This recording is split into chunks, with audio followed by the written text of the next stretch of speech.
Qué gusto, qué placer es estar aquí reunido esta noche, hermano, viendo cómo son fieles ustedes, cómo el amor de Dios los mueve, sin importar cualquier situación, día de descanso, calor, tráfico, lo que sea, ustedes están fieles y eso la verdad es que me anima, hermano. Que seamos un pueblo que ama a Dios más que cualquier otra cosa.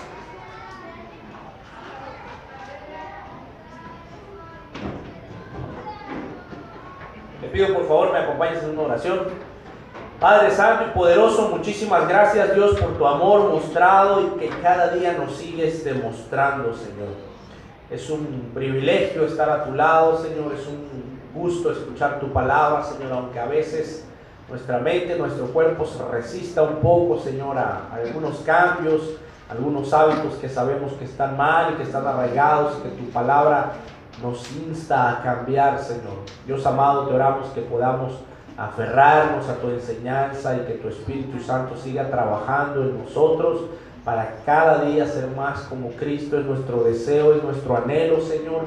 Queremos hacerlo con pasión, no con dolor, Señor, no con aburrimiento, no con fastidio, Señor, sino con pasión, con ganas de cambiar, viendo que cada día, Señor, avanzamos más hacia ti, que cada día somos perfeccionados, Padre amado, que eso nos anime, que nos impulse a seguir y, Padre amado, que no nos cansemos hasta el día que usted nos llame a estar con usted mismo, Señor.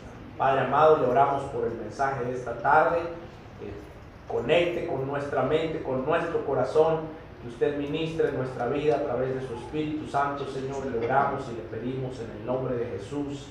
Amén.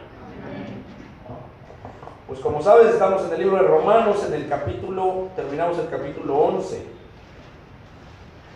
Veíamos cómo Pablo terminaba aquí.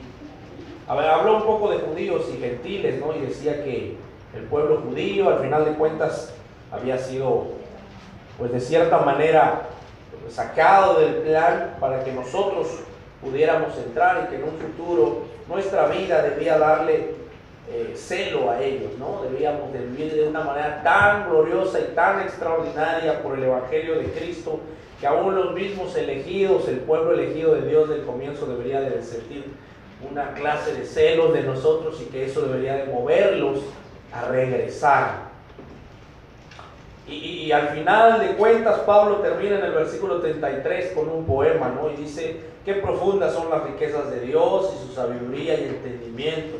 Nadie puede explicar sus decisiones ni llegar a comprender sus caminos, pues ¿quién conoce la mente del Señor? ¿Quién podrá darle consejos?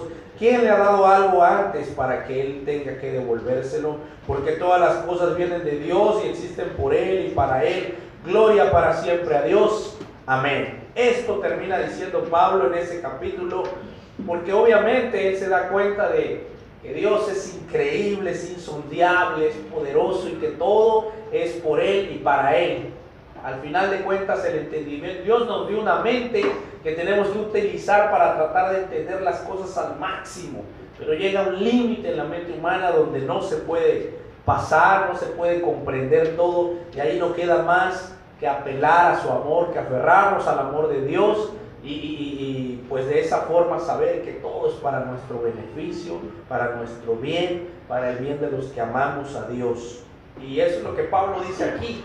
Dice, llega un momento que por más que pienses y pienses, te das cuenta que todas las cosas vienen de Dios. Y si vienen de Dios, pues qué gran seguridad tenemos. Eso es lo especial. Si las cosas, todas las cosas vienen de Dios, no necesitamos preocuparnos tanto, no necesitamos pensar tanto. Obviamente tenemos que usar la mente, tenemos que estudiar la Biblia, tenemos que seguir adelante, pero confiados en que es Dios el que está en control de absolutamente todo. Dice el capítulo 12 en el versículo 1: por tanto, hermanos míos, les ruego por la misericordia de Dios que se presenten ustedes mismos como ofrenda viva, santa y agradable a Dios.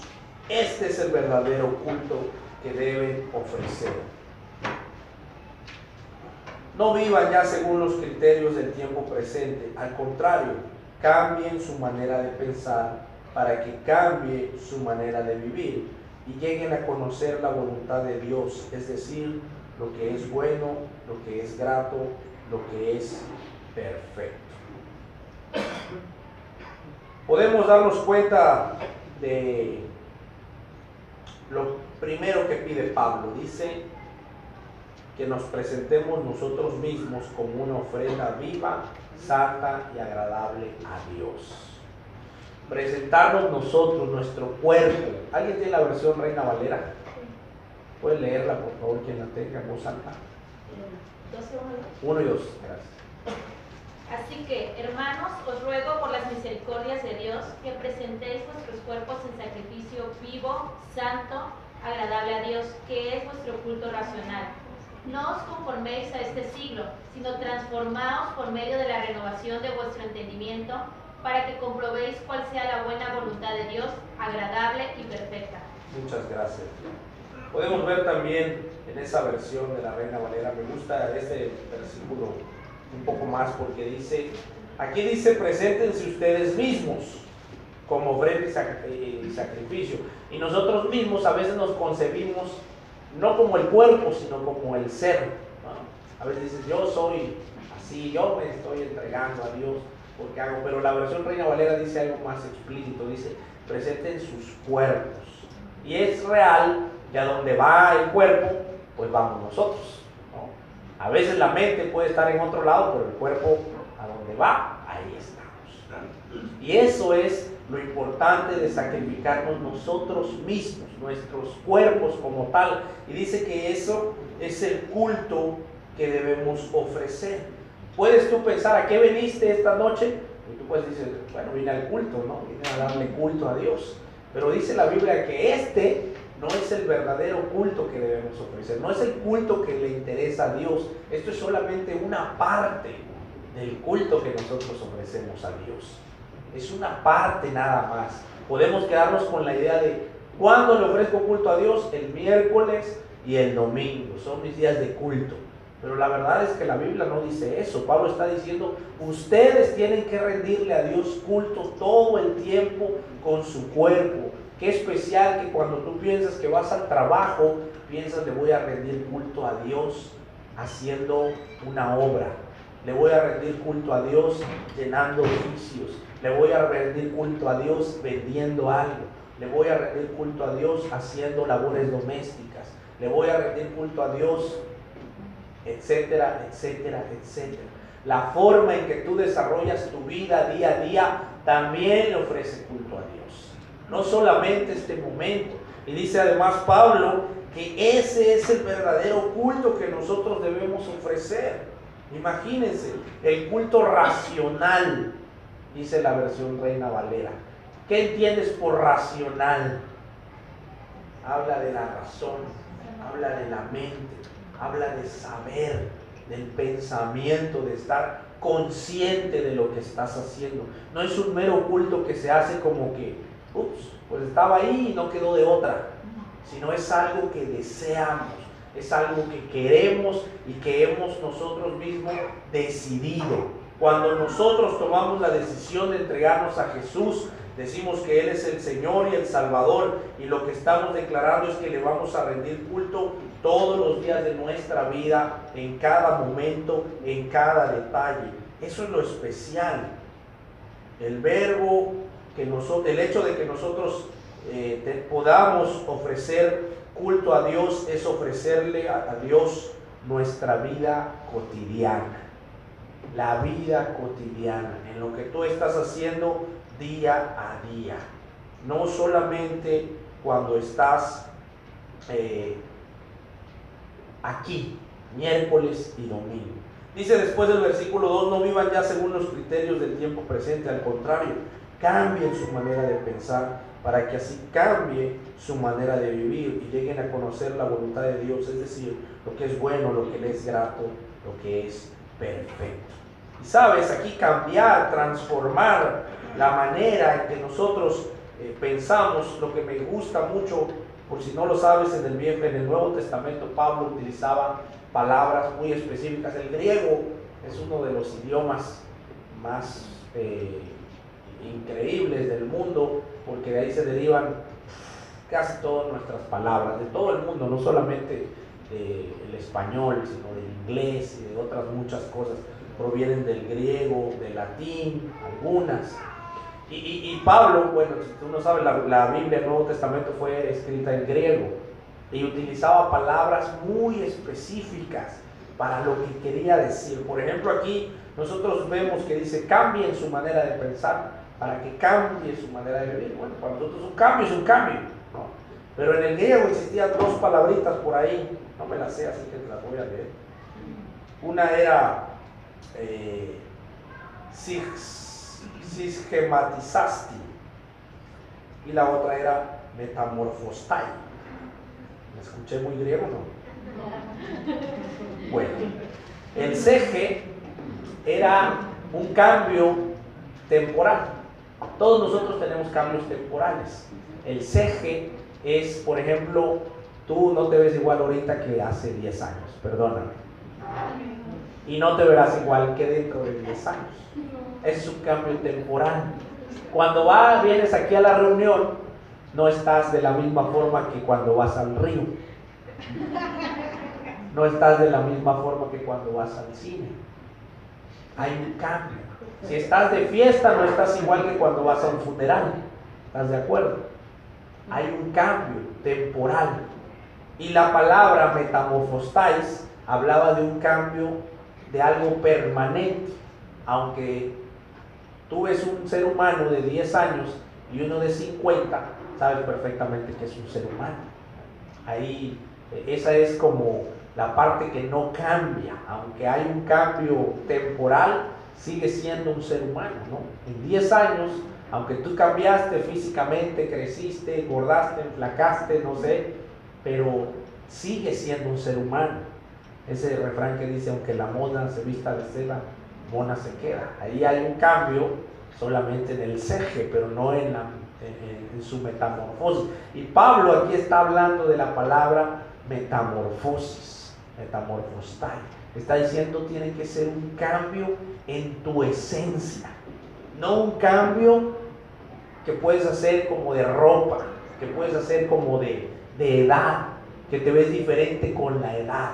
Pablo está diciendo aquí que tenemos que cambiar la esencia de nuestros pensamientos para que cambie la esencia de lo que somos internamente. Y eso es lo impresionante del Nuevo Testamento, de las cosas que Pablo dejó plasmadas en sus cartas. Estaba hablando de cosas realmente profundas, realmente intensas, y tú puedes pensar, cambié mi manera de pensar. ¿Cómo? Bueno, pues antes pensaba que estaba yo bien y ahora pensaba que estaba mal, ¿no? Pero eso podría ser solamente un cambio de apariencia. Un cambio de mentalidad se logra realmente cuando nosotros odiamos el pecado, ¿no? ¿Has escuchado eso? Que un cristiano debe odiar el pecado, que Dios odia el pecado, y muchas veces nosotros no odiamos el pecado, lo que odiamos son las consecuencias del pecado, ¿no? Te hablaba yo del problema que tengo ahí cuando me pongo atrás del automóvil, y la verdad es que yo no odio pasarme los saltos en rojo, yo odio que me detenga el tránsito. Cuando el tránsito me para y suena la torreta es cuando digo, ¡ah! Pero no, dentro de mí todavía no se ha producido ese cambio, esa metamorfostai de decir, debo odiar mi falta de responsabilidad de cometer una infracción de tránsito. Eso sería un cambio realmente en nuestra esencia. La persona que es perezosa debería de odiar su pereza, no debería de odiar lo que sucede por ser perezoso. Quien es inmoral no debería de odiar lo que sucede después de la inmoralidad, sino en esencia. No deberías de odiar lo que sucede cuando te enojas, que lastimas, que cometes errores, que dices palabras de más. Deberías odiar el enojo en sí, eso que está dentro de ti. Deberías de aborrecerlo a tal grado de luchar contra él. Y eso es el cambio real. Cuando hablamos con los jóvenes les decimos que le echen ganas a la tarea y a la escuela. Lo que necesitamos lograr es realmente un cambio en su esencia. Que ellos digan, no, yo necesito ser alguien diferente.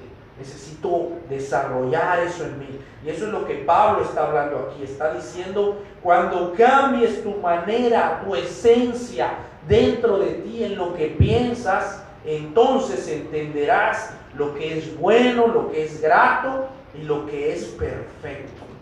Eso es lo que Pablo está diciendo en este versículo.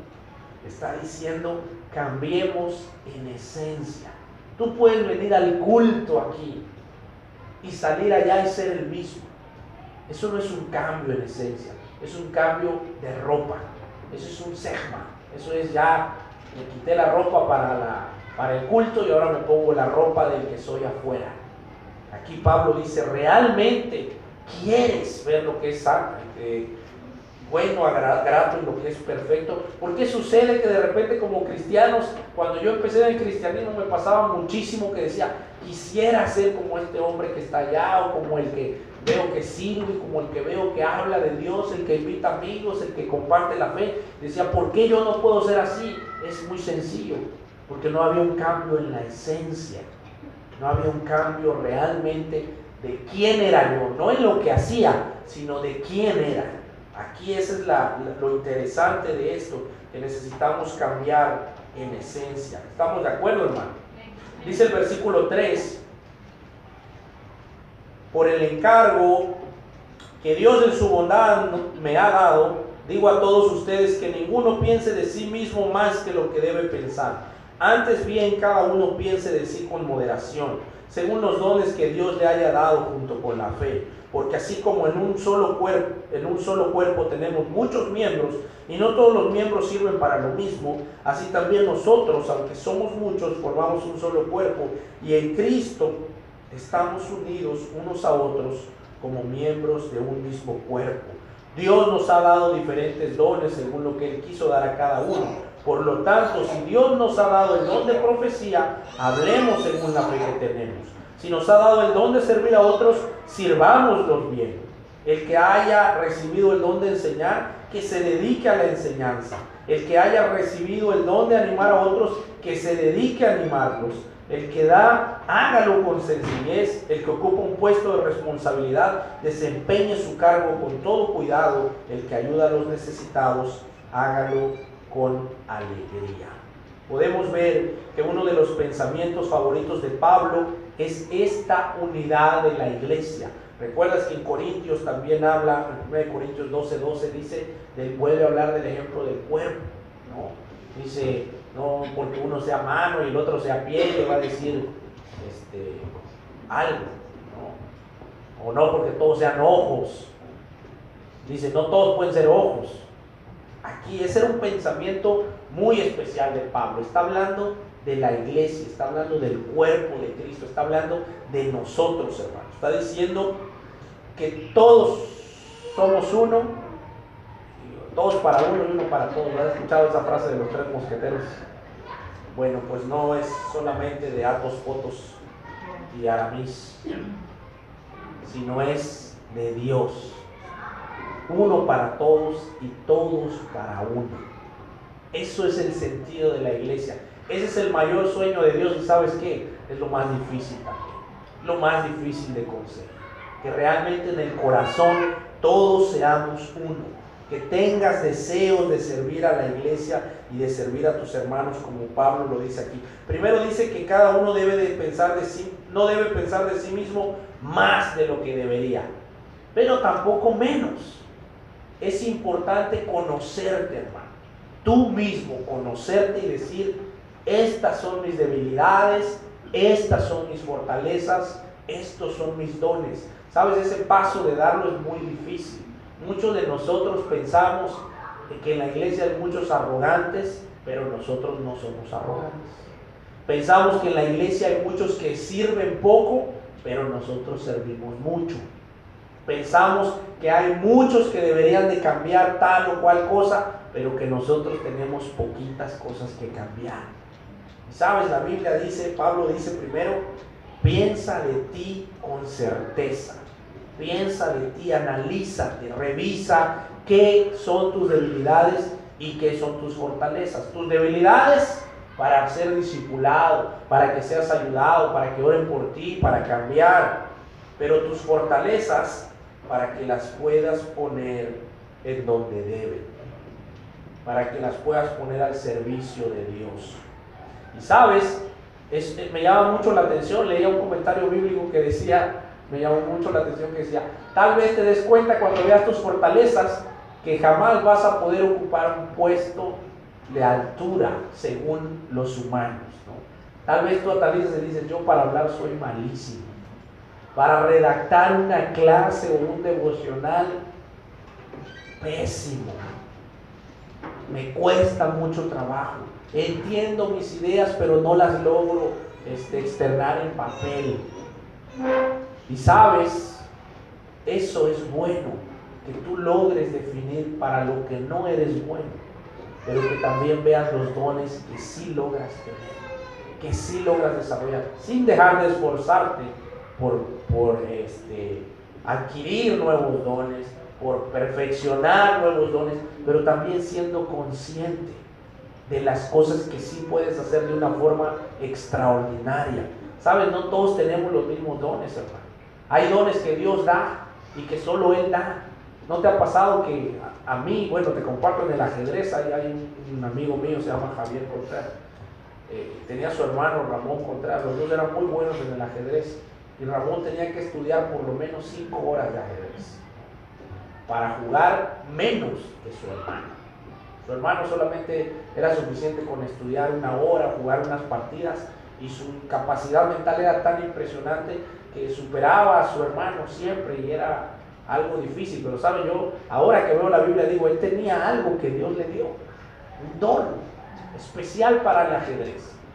Hay quienes, yo soy brutísimo con las manos, ¿no? A mí me das hacer algo de madera, algo de material, y yo hago una puerquesa. Y hay quienes les das algo y no saben, pero se las ingenian y crean obras de arte, ¿no? Son buenos con la madera, son buenos con la electricidad, son buenos para todo lo manual. Hay quienes son buenos para jugar fútbol. Le das una pelota, no les dicen cómo ya están jugando. Hay quienes pueden ver un automóvil y rápido le agarran la onda, y hay otros quienes les explican y nomás no. Hay quienes son buenos para las matemáticas y hay quienes de plano no. Hay quienes son buenos para los idiomas, enseñas a hablar inglés, francés, italiano. Sabes, tienen un toque divino para eso. Dios los proveó de algo especial para lograr eso. Y así sucede con el reino. Dice que cada uno de nosotros tiene un don. Cada uno de nosotros tiene dones.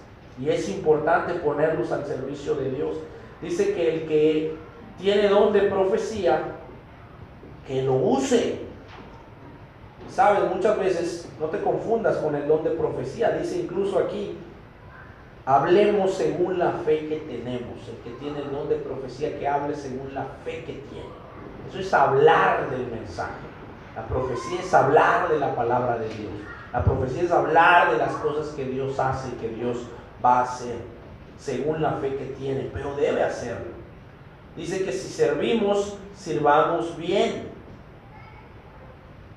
No por vanidad, no por querer ser aplaudidos, no por querer ser reconocidos, sino servir.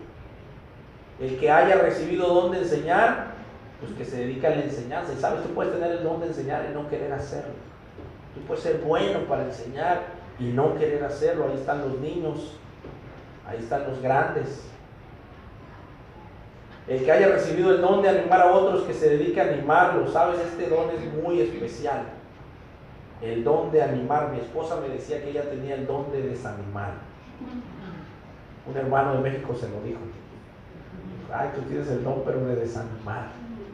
Porque creo que siempre lo regañaba o algo así. Pero sabes, hay quienes tienen el don de animar.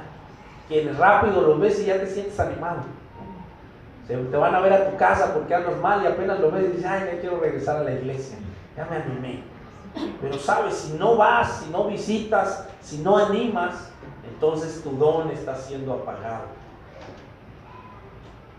El que ayuda a los necesitados, hágalo con alegría. Sabes, nosotros tenemos que desarrollar ese don. Creo que es un don muy especial, y Lupita te compartió ahorita en la bienvenida lo que hizo, y la verdad que fue muy especial que naciera de ella, ¿no? Que me dijo, veo a los niños en la calle y quisiera hacer algo. Y obviamente, hermano, nosotros para eso ofrendamos los domingos, para llevar ayuda a los que menos tienen, y estuviste ahí presente.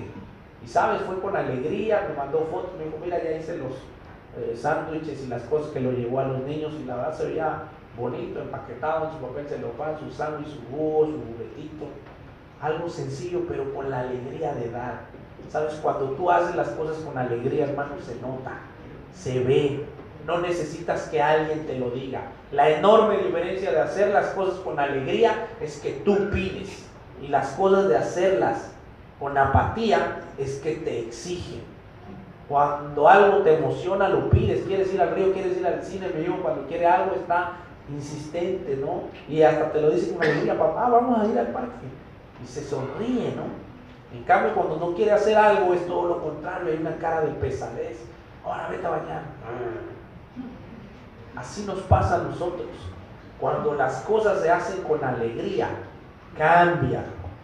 Es, sin lugar a dudas, es cuando Dios más bendice. Dice el versículo 9, ámense sinceramente unos a otros, aborrezcan lo malo y apéguense a lo bueno, ámense como hermanos los unos a los otros, dándose preferencia y respetándose mutuamente.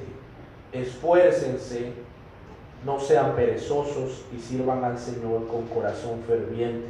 Vivan alegres por la esperanza que tienen, soporten con valor los sufrimientos, no dejen nunca de orar, hagan suyas las necesidades del pueblo santo, reciban bien a quienes los visitan, bendigan a quienes los persiguen, bendígalos y no los maldigan, alégrense con los que están alegres y lloren con los que lloran, vivan en armonía con otros, no sean orgullosos, sino pónganse al nivel de los humildes, no presuman de sabios, no paguen a nadie mal por mal, procuren hacer lo bueno delante de todos, hasta donde dependa de ustedes, hasta cuanto puedan, hagan cuanto puedan por vivir en paz con todos. Queridos hermanos, no tomen venganza ustedes mismos, sino dejen que Dios sea quien castigue, porque la Escritura dice, a mí me corresponde hacer justicia, yo pagaré, dice el Señor.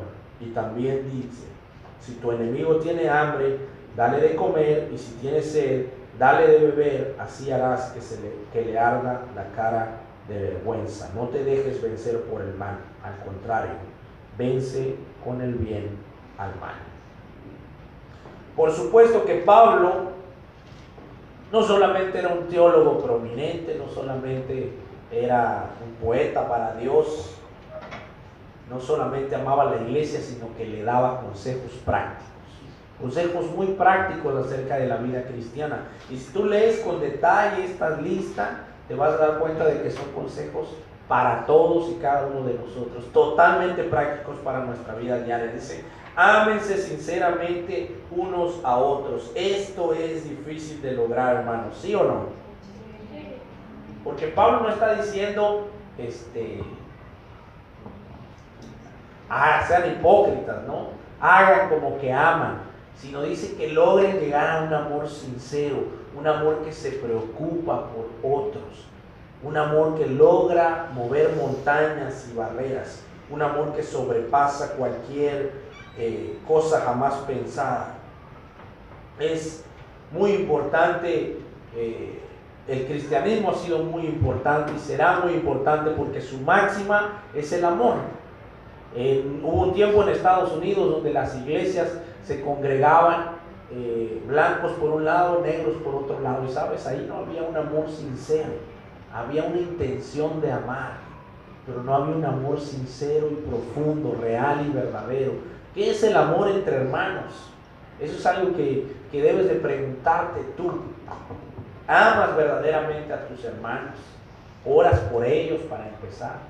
Si estás consciente cuando ves a alguien que tiene ciertas necesidades, ciertas dificultades, si oras por él, si te acercas, si preguntas, si saludas, si hay como algo en el corazón que te dijera, quisiera ver bien a aquel, quisiera ver bien a aquella. Esa es la importancia del amor. Sabes, muchas veces no puedes hacer muchas cosas o gran cosa por alguien más. Por cuestiones, a lo mejor tiene problemas de dinero y tú también. A lo mejor tienes problemas de salud y tú no puedes hacer más que orar.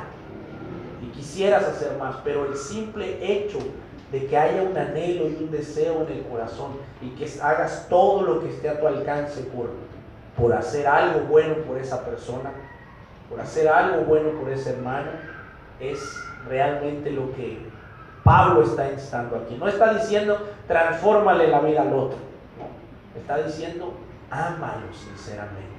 Y sabes, ese amor sincero es posible en el reino, hermano. Es posible en el reino. Debe ser tu meta. Debe ser algo que debes anhelar. Es un consejo que Pablo te estaba dando directamente. Te está diciendo directamente. Dice, ámense sinceramente unos a otros. Y después viene lo que te decía. Aborrezcan lo malo y apéguense a lo bueno. Pablo, la verdadera conversión para él era no solamente odiar las consecuencias del pecado, sino aborrecer el pecado y apegarse a lo bueno. Dice, ámense como hermanos los unos a los otros, dándose preferencia y respetándose mutuamente. Aquí da un consejo todavía más práctico. Al comienzo dijo, ámense sinceramente unos a otros, pero aquí lo lleva más allá y dice, como hermanos dándose preferencia y respetándose mutuamente. ¿Qué es darse preferencia los unos a los otros? Puede ser desde algo tan simple para los solteros como si tengo dinero para invitar a alguien a tomarse un café, lo voy a hacer con alguien del reino. Si tengo dinero para ir al cine, lo voy a hacer con alguien del reino. Si tengo 2 entradas ahí para el teatro, para el cine que me regalaron y puedo invitar a quien yo quiera, debo de hacerlo con alguien del reino. Tan simple. Y ese ejemplo lo puedes llevar más allá, más allá. Quiero ayudar a alguien, ¿sabes qué? Me salió muy bien un negocio y tengo dinero por ahí de sobra y quiero regalarlo. Obviamente tenemos siempre la ofrenda de los que menos tienen, ayudar a los que más necesitan, pero sabes, también se vale, es permitido y es bueno que entre el reino digas, sé quién tiene una necesidad, sé quién tiene una dificultad, sé a quién le caería bien esto y voy y lo hago. Eso es darse preferencia. Quiero hacer un postre y quiero regalarlo. Qué padre es que un día llegues con un postre y digas, mira, me acordé de ti, te traje una gelatina. Asegúrate de hacerle que te salga rica porque no te vaya a salir contraproducente. Eso es darse preferencia. A los solteros, ¿por qué las citas a los solteros? Porque eso es darse preferencia. Es cuidar a las hermanas. Y obviamente dice respetándose mutuamente. Esfuércense, no sean perezosos y sirvan al Señor con corazón ferviente. Esta escritura me gusta. No está hablando de un trabajo secular, está hablando para servir al Señor.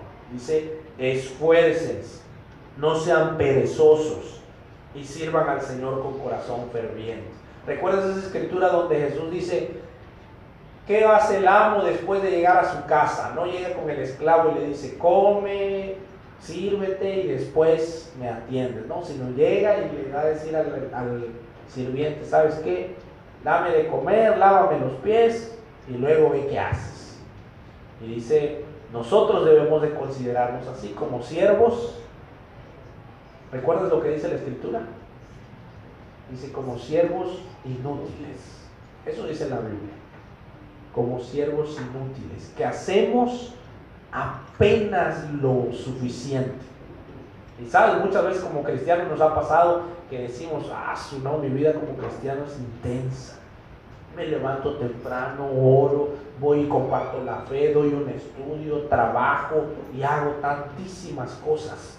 Y te lo creería en otros tiempos. Pero en nuestros tiempos, hermano, si te pusieras a analizar verdaderamente toda tu vida como cristiano, dirías, ¿qué tantas son las cosas que yo hago para Dios? Desde que me levanto hasta que me acuesto. Y te darías cuenta que sí, estás muy cansado, pero muchísimas de tus actividades realmente no tienen que ver con el reino. Y si para colmo eres de los que en tu trabajo a nadie le dices que eres cristiano y nunca compartes la fe, o en tu escuela jamás dices que eres cristiano y nunca compartes la fe, entonces ahí sí tendrías que restarle todas esas horas. Y aquí la Biblia nos llama a no ser perezosos y servir a Dios con corazón ferviente. El que entiende la gran responsabilidad, el gran privilegio, el gran regalo que Dios le ha dado, lo hace con corazón ferviente. Y explicábamos la diferencia entre un corazón ferviente y un corazón que no, que no tiene, que está frío, que está tibio. Dice el versículo 12: vivan alegres por la esperanza que tienen, soporten con valor los sufrimientos, no dejen nunca de orar. Vamos a terminar con este versículo. Vivan alegres por la esperanza que tienen. ¿Cuál es tu esperanza, hermano? Si alguien te preguntara en la calle ahorita saliendo y te dijera, ¿cuál es tu esperanza? ¿Por qué llegas a ese lugar? ¿Por qué estás ahí con esos hombres y mujeres? ¿Cuál es tu esperanza? ¿Sabes? Es importante que te hagas esa pregunta de vez en cuando y que digas, ¿cuál es mi esperanza realmente? Mi esperanza es ser bueno en esta vida. Mi esperanza es ser perfecto. Mi esperanza es que ojalá y suceda algo después de la muerte. Ojalá. ¿Sabes? Eso es más bien como aferrarse a algo, pues no seguro, ¿no? Como decir, pues por si las moscas. ¿Sabes? Hay una explicación que a veces dan los cristianos que a mí no me gusta. Cuando hablan con un ateo y dicen, bueno, imagínate si el ateo tiene razón y no existe Dios, al momento de morir, pues morimos y se acabó, no hay problema. Pero si el cristiano tiene razón, imagínate que al morir de repente sí hay Dios y sí hay un juicio y sí somos juzgados y sí hay cielo y el infierno. El cristiano ganó porque fue al cielo y el ateo perdió. ¿Sabes? Esa explicación no me gusta. Uno, porque como que le damos chance de decir, bueno, lo estoy haciendo por si las moscas, por si hay Dios, entonces aseguro mi lugar. Y sabes, además la respuesta atea es muy inteligente. Dice, bueno, ¿y qué tal si sí hay Dios, pero al que le sirve no es el correcto? ¿Qué tal si el Dios correcto era Alá, o Buda, o Huitzilopochtli, o Thor? No sabrías. Y entonces va a suceder que si hay Dios, te mueres, revives, pero te sale que es Thor y te dice, manito, te quedaste porque no estabas conmigo. ¿Sabes? Nosotros no dudamos. Eso es lo que Pablo dice. Tu esperanza es cierta, es certera, es genuina, está en Cristo, y no lo hacemos para ver por si las moscas pegan, no lo hacemos para ver si hay Dios o no hay Dios. La esperanza es cierta, es segura, y yo no tengo por qué pensar, me va a convenir más a mí si resulta que sí hay Dios. Y sabes que estoy seguro que no va a ser Alá, no va a ser Thor, no va a ser Odín, y no va a ser ningún otro Dios, ni de los mayas, ni de los aztecas, ni de los nórdicos, ni de los cómics. Va a ser el único y verdadero Dios, el Dios de Abraham, de Isaac, de Jacob, el mío, el que resucitó a Jesús de los muertos, el que vive para siempre. Y esa es mi esperanza segura. Mi esperanza es verlo un día cara a cara. Mi esperanza es que me levante de los muertos. Mi esperanza es estar con Él en eternidad. Esa es mi esperanza, por eso vivo, por eso voy a mis reuniones, por eso amo a mis hermanos, por eso me esfuerzo en cambiar, por eso quiero cambiar lo que soy en esencia y volverlo cada vez más como Cristo. Hermano, dice la Biblia muy claramente que vivas por esa esperanza, y esa esperanza te hace vivir alegre, te hace pensar, bueno, puede pasar alguna desgracia, puede pasar algún problema, pero sabes, yo estoy alegre porque mi esperanza es segura. Un día mis ojos se van a cerrar para no abrirse en mucho tiempo, pero cuando se abran lo que voy a ver es al Salvador que viene por mí, cómo se abren los cielos y cómo me habla, cómo dice mi nombre, cómo me levanta y cómo me dice: te he amado toda la vida desde antes de haberte formado, y mira a todos los que están aquí conmigo. Esa es nuestra esperanza, hermano. Por eso vivimos, por eso seguimos, por eso nos esforzamos y por eso vivimos alegres, aún a pesar de los sufrimientos. Y te da un tip muy claro, Pablo te dice: no dejes de orar, no dejes de orar. En ese mismo versículo te dice: no dejes de orar, porque seguramente tu mente torcida va a hacerte pensar cosas, porque seguramente el cansancio, porque seguramente el mundo, porque seguramente muchas cosas van a venir a tu mente. Entonces no dejes de orar, no pierdas tu comunión con Cristo, no pierdas tu comunión con el Padre, y tu esperanza cada día será más palpable. Amén. Acompáñame en una oración, hermano.